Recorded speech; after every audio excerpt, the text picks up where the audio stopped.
Dr. Zakir. Win over your enemy. In this age of hatred and animosity, our all-loving Creator has prescribed the formula for winning over your enemy in the glorious Quran, in Surah Fussilat, chapter 41, verse number 34. Nor can goodness and evil be equal. Repel evil with what is better. You will see that he with whom you had enmity will become your close friend. Do not defeat your enemies, but rather win them over. Win their hearts and win their minds. Peace TV, the solution for humanity.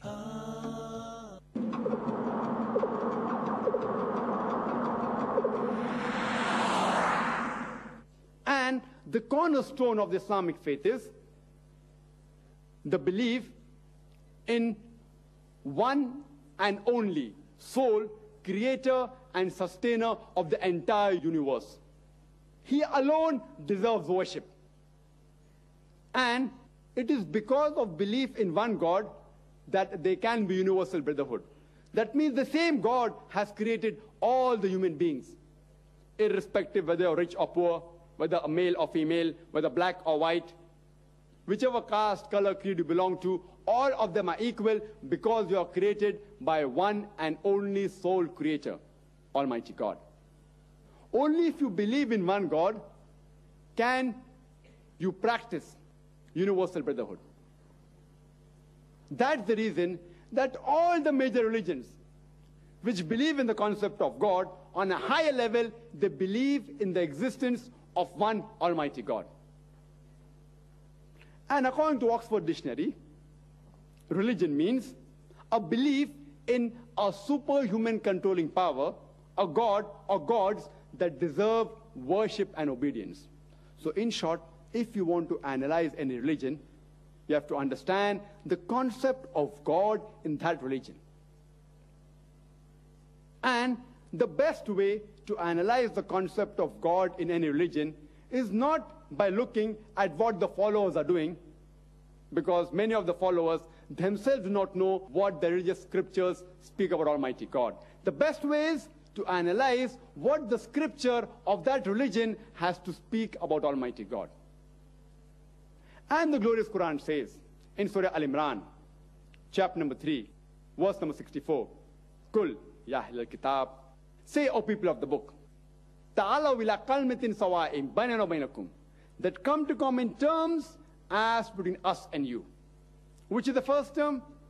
Allah na'budu illallah, that we worship none but Allah. Wala nushrika bihi shay'an, that we associate no partners with him. Wala yattakhidha ba'duna ba'dan arbaban min dunillah, that we erect not among ourselves lords and patrons other than Allah. Fa tawallaw, if then they turn back.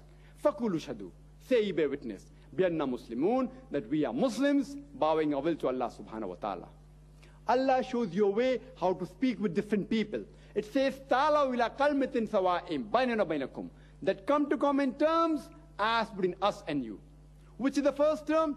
Allah na'budu illallah, that we worship none but Allah. Wala nushrika bihi shay'an, that we associate no partners with him. So in order to understand the concept of God in any religion, you have to understand what that scripture has to speak about Almighty God. If you understand the concept of God, you will understand the religion. Let's first analyze the concept of God in Hinduism. If you ask a common Hindu, who's a layman, that how many gods are there?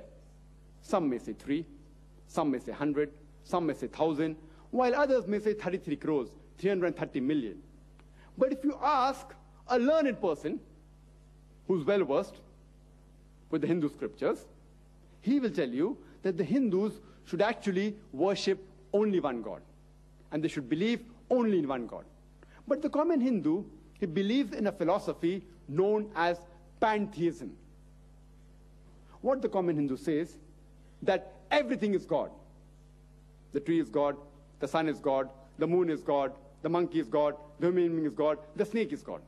What we Muslims say, that everything is God's, G-O-D with apostrophe S. Everything belongs to God. The tree belongs to God, the sun belongs to God, the moon belongs to God, the monkey belongs to God, the human being belongs to God, the snake belongs to God. So the major difference between the Hindus and the Muslims is that the common Hindu says everything is God. We Muslims say everything is God's, G-O-D with apostrophe S. The only difference is apostrophe S.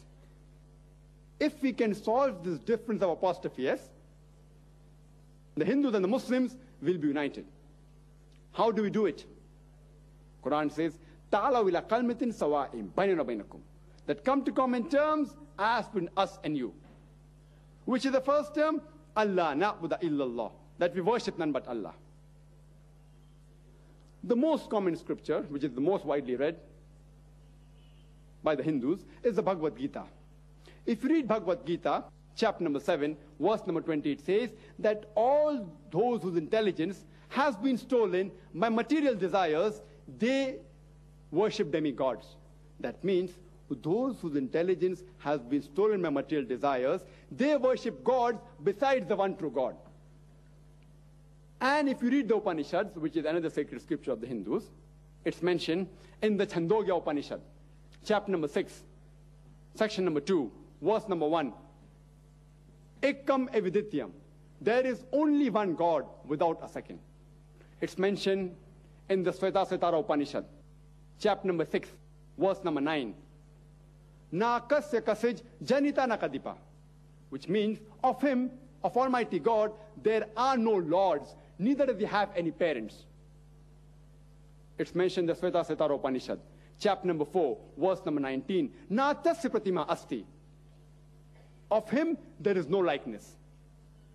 It's mentioned in the Svetasvatara Upanishad, chapter number 4, verse number 20, that he has got no form. No one can see him with the eyes. Among the scriptures of the Hindus, the most sacred are the Vedas. There are basically 4 Vedas. The Rig Veda, the Yajur Veda, the Sam Veda, and the Atharva Veda.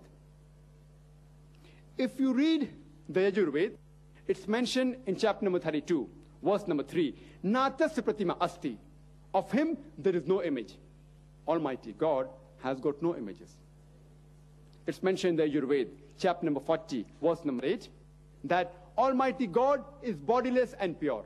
And the next verse of Yajur Veda, chapter number 40, verse number 9 says that Andhatma pavishanti ya asambhuti mupaste, that they are entering darkness, those who worship the asambhuti. Asambhuti means the natural things like air, water, fire. And the verse continues, they are entering more in darkness, those who worship the sambhuti.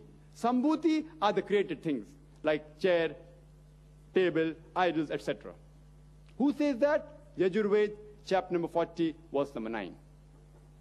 Further, if you read, it's mentioned in the Atharva Veda, chapter number 20, hymn number 58, verse number 3.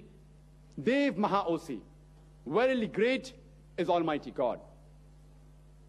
Amongst the Vedas, the most sacred is the Rig Veda. It's mentioned in Rig Veda, book number 1, hymn number 164, verse number 46, that sages and saintly people call Almighty God by various names. And if you read Rig Veda, book number 2, hymn number 1, there are various attributes given to Almighty God. One amongst them, it's mentioned in Rig Veda, book number 2, hymn number 1, verse number 3, Brahma. If you translate Brahma into English, one of its meaning is the creator. If you translate into Arabic, it means Khalik. We Muslims have got no objection if someone calls Almighty God as Khalik or creator or Brahma.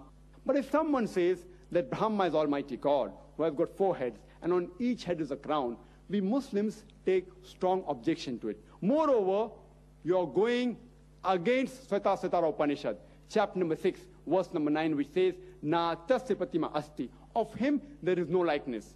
You are giving an image to Almighty God. Another beautiful attribute given in Rig Veda, book number 2, hymn number 1, verse number 3, is Vishnu. If you translate Vishnu into English, one of its meaning is the sustainer, the cherisher. If you translate into Arabic, it means Rabb.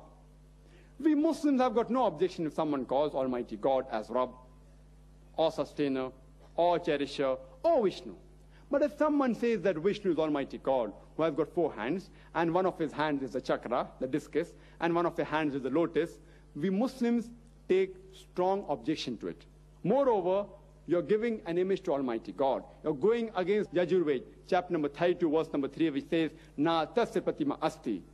Of him, there is no image. It's mentioned in Rig Veda, volume number 8, chapter number 1, verse number 1. Ma chidanidhi sansad. All praises are due to him alone. Worship him alone. It's mentioned in Rig Veda, volume number 6, hymn number 45.